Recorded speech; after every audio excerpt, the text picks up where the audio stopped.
What is going on, my fast friends? Welcome to the Moto-R YouTube channel. Today we are with the 2021 Aprilia RS660. Alright guys, so today's video is going to be about why I chose the infamous 2021 RS660 and whether it is the bike for you or who is the bike exactly for. We're gonna hop a leg on it and we're gonna head to, they got this motorcycle vintage show going on today at one of the shops, and I'm gonna go check it out.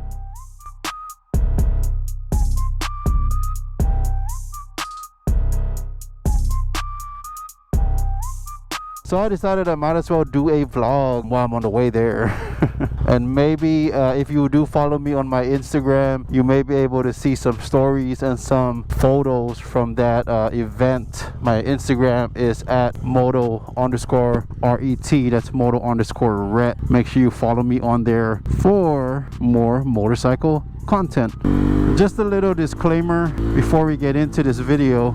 This video will mostly depict on my personal reasons. It's not going to be a all-out why you should choose the RS660. If you are looking for a video of reasons why I like the RS660, then I do have that video that I did 2 weeks ago. I'm going to throw it up on the cards above. Make sure you go and see that video if you do want to find out the reasons why I love the RS660. You know, when you're talking about why you chose a specific bike, you're kind of talking more on a personal, heartfelt level. When the RS660 made its debut, I think in 2018 or 2019 in Milan, a lot of people's eyes were on it.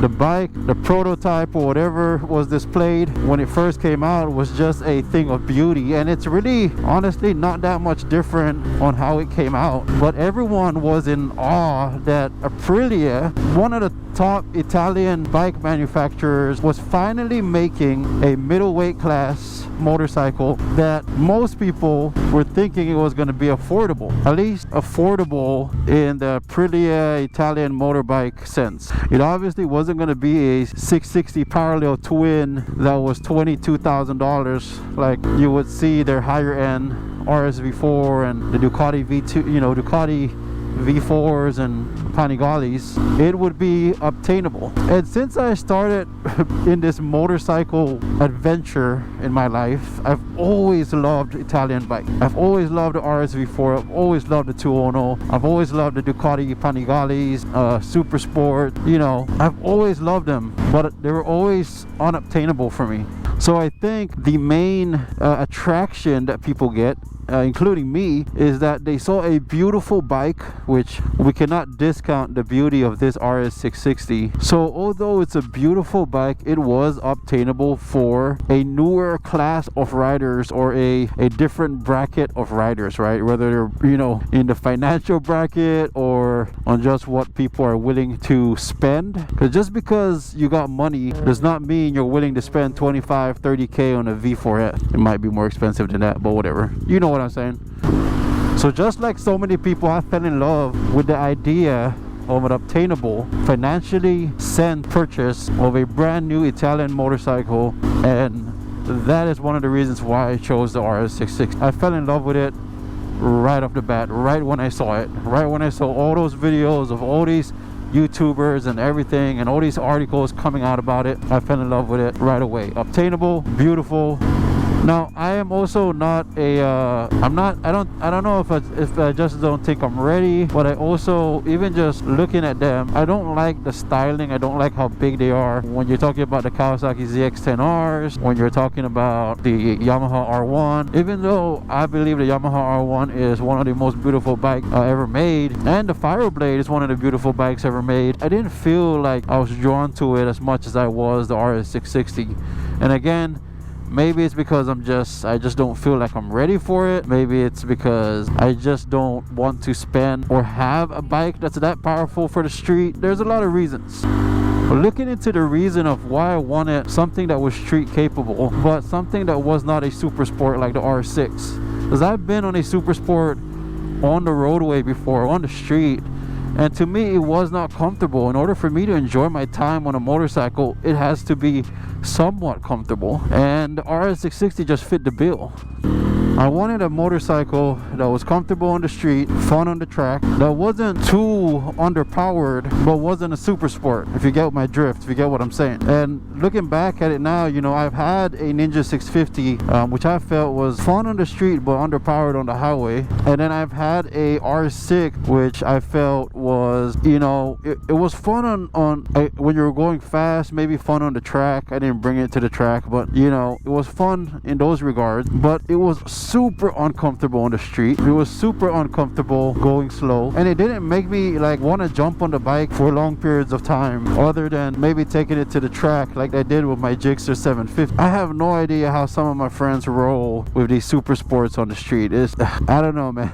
And then they take all these breaks because their back hurts, or, you know, they're tired or something like that, and like, I just want to ride, man. Now, I also, in a sense, you know, if you look back at my Z900 videos when I'm talking about electronic, in a sense, I've wanted to experience a full electronics package, and the RS660 offered that in every model, you know, like, because you can turn on and off everything, ABS, traction control, including, you know, cruise control, all that stuff. You have a quick shifter. Every single RS660 has the option to be able to turn on and off all this electronics, but the fact that they're there is definitely a huge plus for me. I've always wanted a full package electronic system on a motorcycle. I've always wanted to experience that, and the RS660 provides. Now, who do I believe the RS660 is for? Who do I think this machine is for? Well, I can tell you right off the bat, I do not believe it's for beginners, and that's for several reasons. I don't believe it's for beginners because, first of all, unless you're financially sound, why would you want to spend $13,000 on a motorcycle after taxes and after all of that,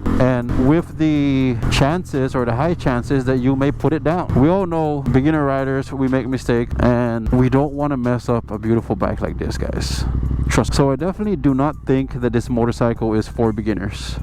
I also don't think it's for the person who wants to do high-speed, you know, highway run in a straight line. It's definitely not for that person. So, you know, I've seen a lot of people with ZX-10Rs and all that stuff thinking that, or even Super Sport 600s, that want to switch from a ZX6R to this motorcycle, but their main focus when it comes to riding is high-speed run. And I don't think that those people are going to be happy with this motorcycle unless they are switching up their riding, their whole riding dynamic and riding culture and riding practices. I don't believe this bike is for them. Now, who can it be for? It could be for that everyday rider who, you know, rides to and from work, who commutes on their motorcycle. I think this is a good commuting motorcycle, and I do have a video on that, and I will throw up a card above if you want to see a video on what I say about this motorcycle being a commuter bike. But I believe it can be a commuter bike. I've commuted it several times, and I also believe that it could be a amazing